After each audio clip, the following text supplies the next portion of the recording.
Welcome to the Kidmin Huddle with Amber Pike, where children's ministry leaders get equipped, encouraged, and empowered to disciple with intentionality, growing God's kingdom one child at a time. Welcome back to the Kidmin Huddle. We are in summer, and often in summer, we see that midweek slump. Have you guys seen that? I work two different churches that had Wednesday night services in the summer, and it's inconsistent, both your kids and your volunteers. There's vacations, there's pool days, there is mom has been with children all day and she can't take another thing. And just summers were hard.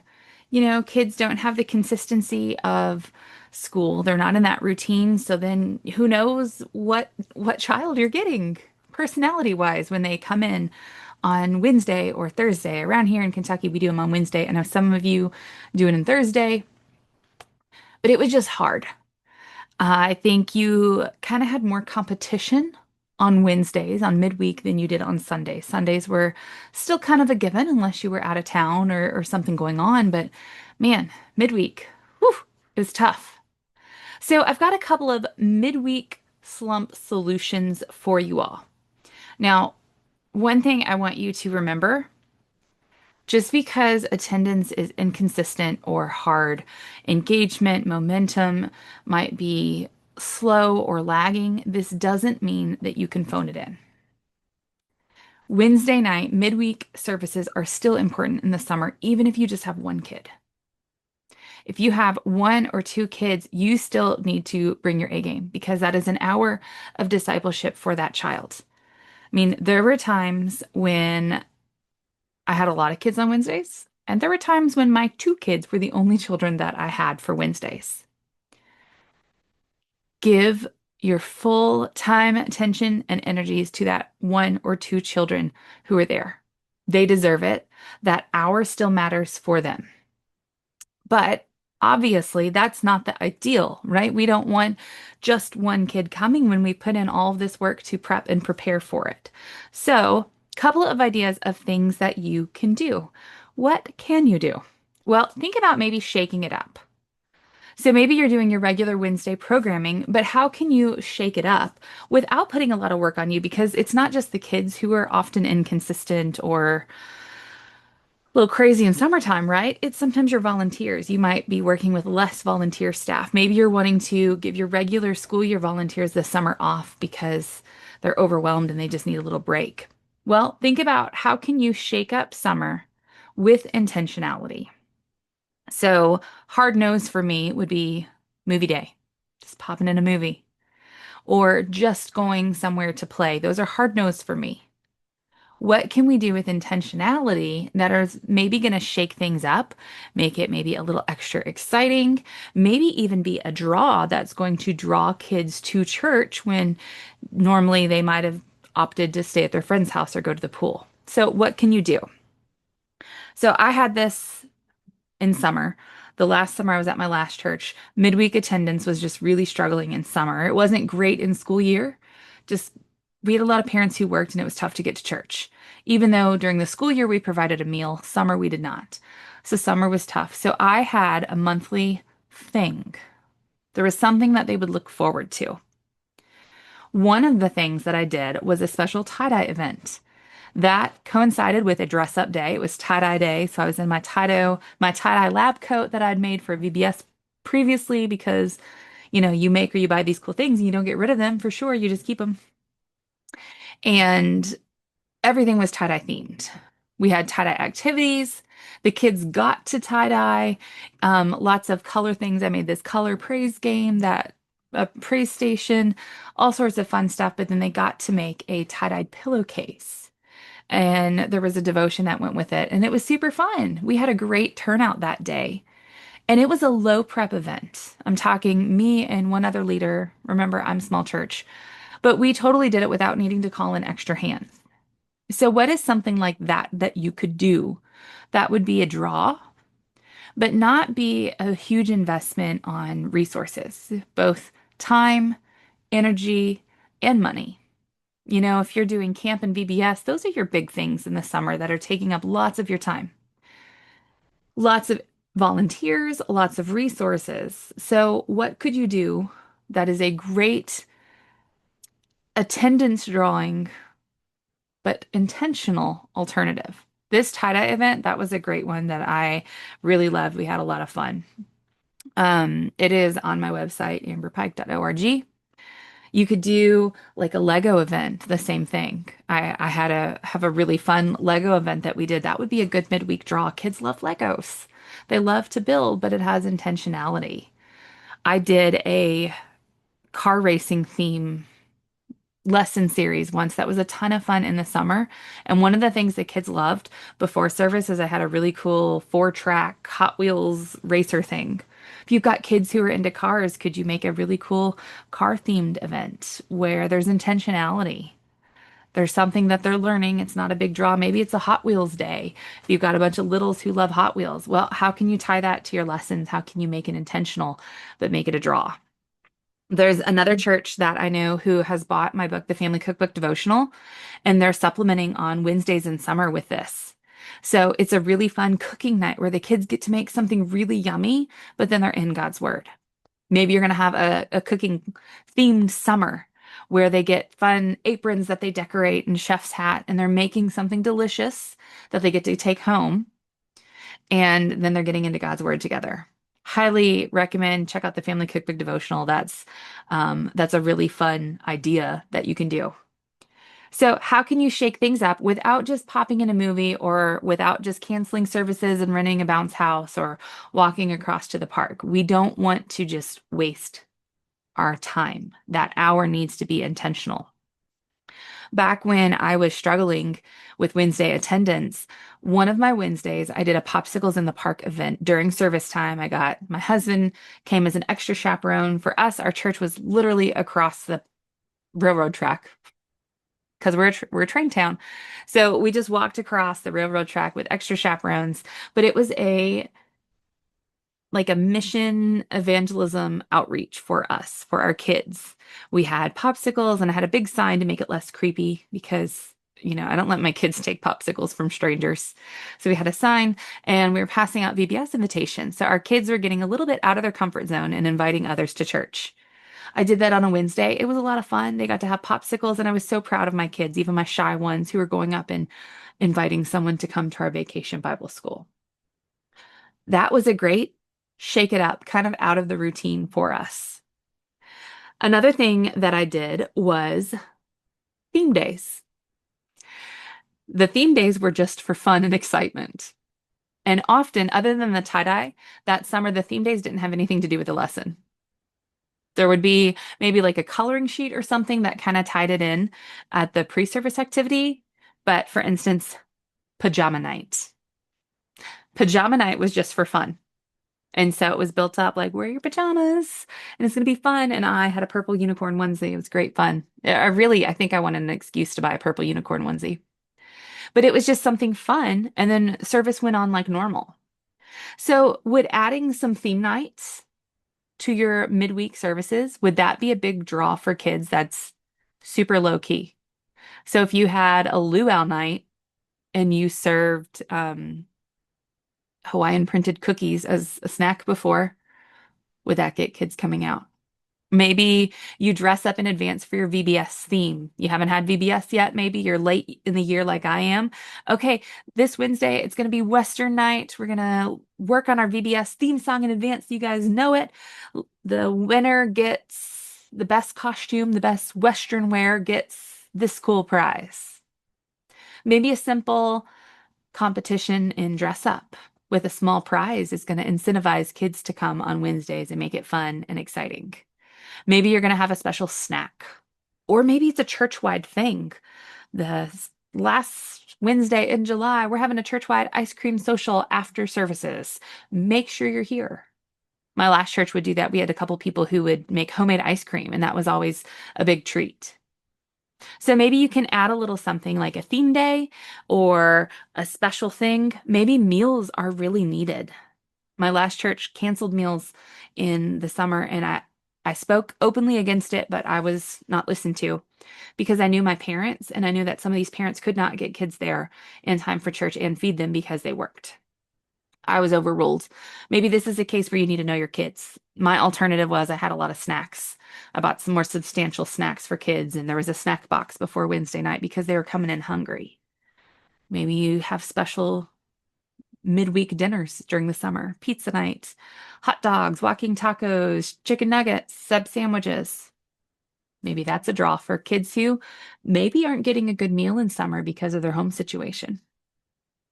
So if you go to my website, amberpike.org, and you go to the blog, you will see a PDF that has a bunch of theme nights. I came up with just a bunch of really fun church-friendly dress-up days. So go and grab that. A lot of these I've done at VBS. I've done some on Wednesdays too. I have like you guys, I'm sure you have a costume rack or room full of fun costumes. And then think, okay, that theme day that I've planned, could this be a fun, easy peasy event? Several years back, I did a Christmas in July. So yeah, the Christmas tree came out. The lesson was Christmas themed, but it was July. It makes it super fun. What can you do? Adding a little bit of fun, a little bit of extra, a little bit of excitement, but it's intentional. There's a purpose for it. So if I was doing a Christmas in July event, oh, you better believe that it's going to be fun and exciting. And we might have Christmas cookies. I might bake Christmas cookies and Christmas carols and Christmas sweater or hat. But the lesson is going to be intentional. The lesson part of the activity, which is of the night, which is going to be that full hour, it's intentional. Just thinking of another one. Um, oh, Bible Hero Day. Man, that would be such a fun one. Encourage kids to dress up like a Bible character.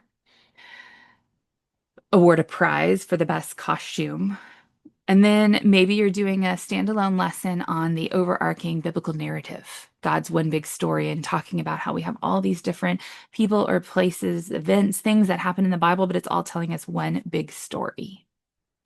So many different options you can do. Oh, superhero day. We just did at camp.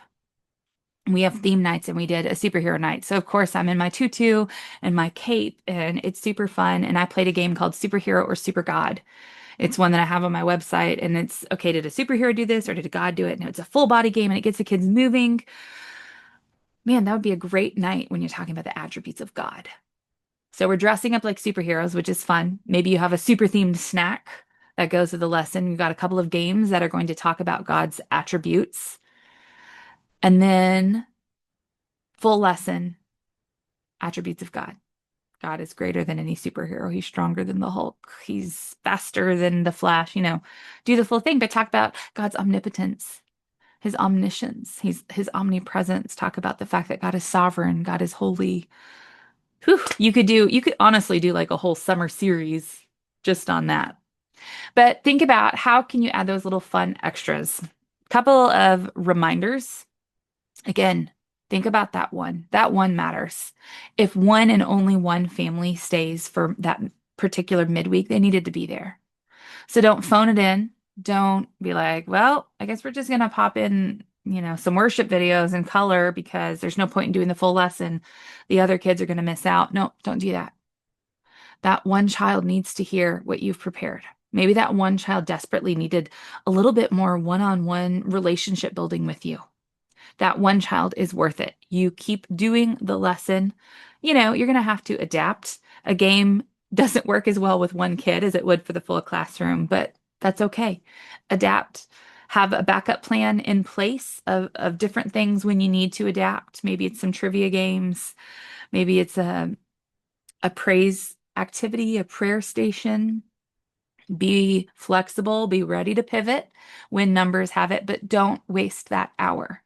Don't phone it in. Don't just push play on a DVD or YouTube or streaming thing. I don't even know what you all have in your classroom, but play is it's not the answer.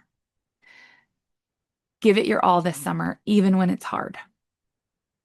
So think about those creative ways that, man, kids are going to feel like they're missing out if they're not there. Now, we know, I know, they're missing out when they're not there every single week, every Sunday, every Wednesday, all 52 weeks of the year. But really make it in summer when I think the temptations are greater to skip church. There's pools, there's friend's house, there's drive-in movies and, all the stuff, all the fun stuff of summer. Really make them think, ooh, if I'm not at church, I'm really missing out on this. So bring the fun, bring the silliness, go all out dressing up, have competitions and fun, add in extra excitement and snacks and engaging activities, but make sure they are intentional, that we are discipling boys and girls. So if you're looking for a couple of options, I have a few things. Again, check out my website, a couple of event ideas. The Lego event would work great. Honestly, the Sweet Hour of Prayer one, it's a candy themed thing. Ooh, you could do your pre-service activity by playing Candyland, make a giant game of Candyland. Ooh, that would be fun. You can check out my blog for that theme day list. There's so many things you could do with that theme day list and creative lessons that go towards it.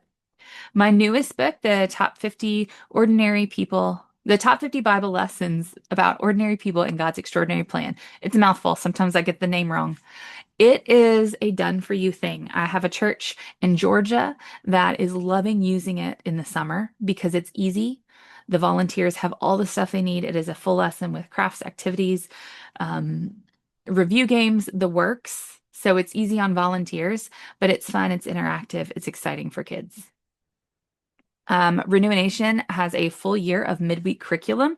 Maybe you're fine on this midweek, but you're thinking about what am I going to do when this church calendar year, the school year starts back up. Definitely check out the Renew Nation midweek curriculum line. We've got 28 lessons. We will be continuing to build out to a full year, but this way you're good. It's deep, it's meaty, it's giving kids a foundation on the word. That is what we want to see. We do not want to waste that hour. Check out the Family Cookbook Devotional, great supplement for your midweek. Do a fun cooking one. The pizza one is the very first recipe in the book. Ooh, this could start off your summer or end your summer, right? Great tie-in with we need the crust in pizza or it's going to fall apart in our hands. And we need the foundation of the word or we are going to fall apart. That is where we need to be building our lives on that foundation. And then you can go into like a whole trivia game thing. So many options. And hey, if you're struggling with midweek, I would love for you just reach out and give you some ideas of maybe what's flopped for me or what really worked, some creative stuff. And then I challenge you to think about too. Are you overscheduling this summer? Remember how I said that summer is busy. There are lots of distractions and fun things that families are doing. They're in and out with vacation, maybe trips to see families, all of this. Are you overscheduling? Do you have so many things in the summer calendar that families feel like they can't breathe? Maybe you need to scale it back. Maybe you need to cut down all the extras and just focus on your regular Sunday and Wednesday programming. Maybe you need to cancel Wednesday programming. I said it. I did. And I know some of you are like, oh, won't happen in my church context. I get it. I get it. But maybe there's something that you could be doing to equip families at home instead of one more day that they're expected to be at church. This is not an easy conversation, not a decision that you can make on your own. Maybe something to think about, maybe not even for this summer, but next summer. Do you have the church calendar so full that families feel like they can't breathe or make it all? Are they given the time to disciple at home? Or is the church calendar so busy that they can't? So maybe your midweek solution doesn't involve the church at all. Maybe it's something at home that families need to be doing. Whatever you're doing, whether you're adding in some theme days, changing it up with maybe a special low prep, low volunteer needed event, maybe you're trying a new fun lesson series for the summer, doing some outreach, some missions, whatever you're doing this summer, I just over and over remind you that that hour matters. What you're teaching the kids, even if it's just one or two kids, that matters. So keep on doing it with all the enthusiasm and passion. Teach that one or two as you would teach 200. And remember, Kidmin leaders, what you do matters.